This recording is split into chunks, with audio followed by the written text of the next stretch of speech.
তো মামুনুল হক সাহেব একটা কথা বলতেন যে, আমাকে অনেকে বলে যে আপনি সরকারি চাকরি করেন, ইভেন অনেকে আমাদেরকে বোঝায় যে মাদ্রাসার শিক্ষক হলে, ইমাম হলে, খতিব হলে কোনো দাম নাই।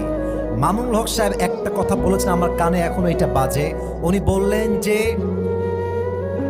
যেই সরকারি বেতনের টাকা পেয়ে আমাকে সুদখোরকে স্যালুট করতে হয়, ওই সরকারি চাকরিকে আমি গুল্লি মারি। কথা ঠিক আছে কিনা বলতে হবে যুবক ভাইরা আমার। আমি ভ্যান চালায় খাবো, আমি রিক্সা চালায় খাবো, আমি মুড়ি বেচে খাবো, বাট হারামের টাকা অর্জন করব না, কারো পায়ের গোলাম হয়ে আমি থাকতে পারবো না। ঠিক কিনা বলে? আমি মানছি হুজুরদের বেতন কম, আমি মানছি 7,000 টাকা বেতন, 10,000 টাকা বেতন, বাট যেহেতু হুজুরদের মাঝে তাকওয়া আছে, তাদের এই অল্প বেতনে বরকত দিয়েছে এক সপ্তাহ। আওয়াজ দিয়ে বলেন সবাই, তিনি কে?